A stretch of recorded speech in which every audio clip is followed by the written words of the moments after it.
You know, one of the things I've been thinking a lot about in terms of the JFK documents and the discoveries made as a result of that is the parallels between the JFK situation and the Trump situation, specifically the assassination attempts, right? So Butler, Pennsylvania, absolute near miss. This kid, Matthew Crooks or whatever, is the guy implicated in this, and he's killed on site, and then his body's cremated a day later, 2 days later, whatever. And we don't know anything about this guy. Just like we don't really know much about this Lee Harvey Oswald outside of that he was a defector to Soviet Russia, and then he came back and he spent some time in New Orleans, free Cuba, whatever. Don't know that much about the connections between him and the government. And the fact that you had these multiple assassination attempts against Trump, right? It was also the guy, the creepy pro-Ukraine guy down in Florida that's sitting there on the golf course for hours waiting for his moment to take a shot. Well, supposedly during the testimony yesterday, there was some talk of previous assassination attempts on JFK before Dallas. Jefferson Morley, independent journalist who used to work for the Washington Post and probably one of the most well-researched, well-read, well-informed JFK researchers that are out there on this day. He pointed to declassified documents showing that CIA officials James Angleton, who we noted was the head of the agency at the time, and Richard Helms allegedly lied under oath concerning their pre-1963 interaction with or surveillance of Oswald. So both of those are pretty fascinating in and of themselves. All right, so let's get into the Cory Booker hysterical theatrics here. Because was it 24 hours and 5 minutes or 25 hours and 4 minutes or something like that? In essence, and I've said it before, I'll say it again. Although it may have been pharmaceutically aided, as noted by one of our callers recently, Cory Booker was up there for a long, long time holding court. And as anybody who's ever spoken for a living, and look, I can barely do it right now, and that's not easy to do. Staying up for 24 hours plus period is not exactly easy to do. So, in essence, Democrats right now are so rudderless, they're so completely inept in coming up with a winning argument and kind of putting up some sort of a front against the don't waste our money argument. Like they're really having a hard time competing with the whole Doge push for efficiency thing. So they're kind of just reduced to stomping their feet and blowing out hot air. That's really what Cory Booker did for 25 hours and 4 minutes. He was in essence saying, we understand our policies aren't popular right now. We understand that despite the bluster and obnoxiousness at times of Trump, that you're appreciative of his cutting back on government waste and stuff like that. But what about me standing up here and yelling for 25 hours about stuff? Doesn't that matter? Doesn't my speech matter? I mean, I'm not kidding. That's in essence what the gist of Cory Booker's speech was. I've got some cuts from it here. At various times, he notes how long he's been speaking for. He sounds super emotional. Like, I'm really not sure if he actually was crying or if he was about to cry or if it was a fake cry. Hard to know. But we're going to go through some of what I can only assume are highlights of this Booker stunt.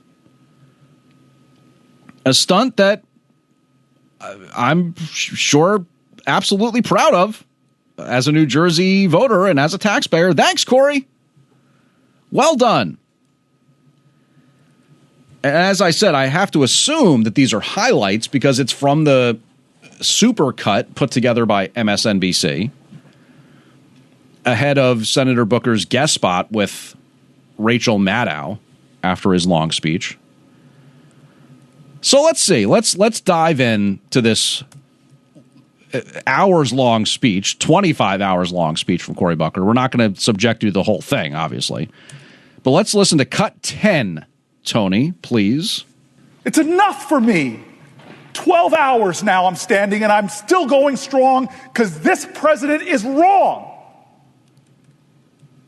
And he's violating principles that we hold dear and principles in this document that are so clear and plain. The powers of the Article 1 branch are spelled out, and he is violating them. A Congress that is being too complicit to an executive that is overstepping his authority and violating the Constitution and hurting people who rely on health care and Social Security.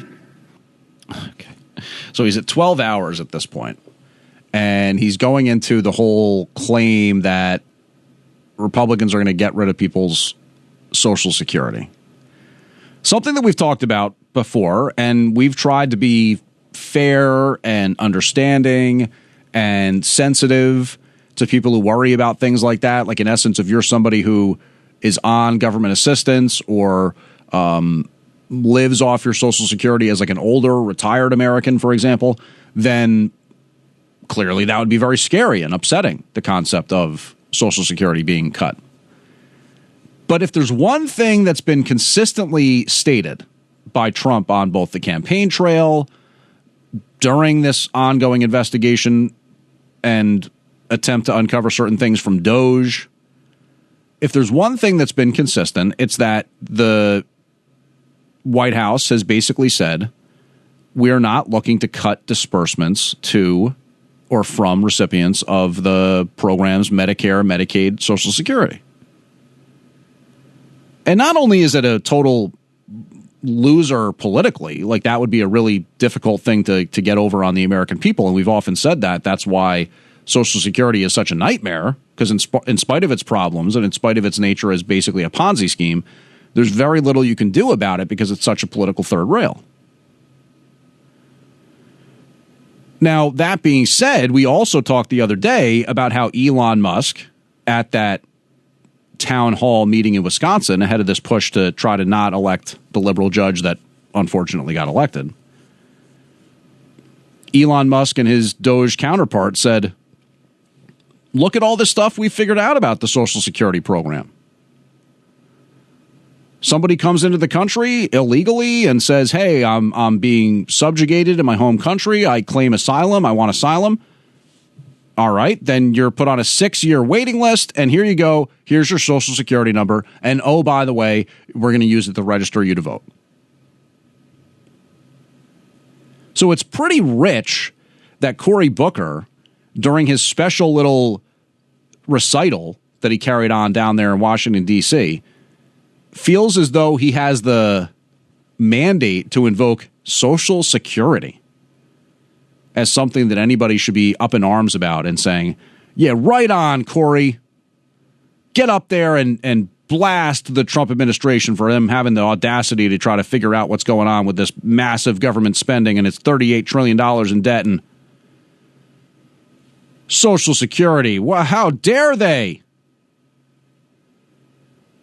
So let's see. Let's continue, Tony, with cut 11 from Cory Booker, please. When is it going to be enough?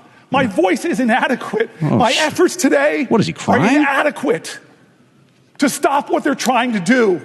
But we, the people, are powerful. We are strong.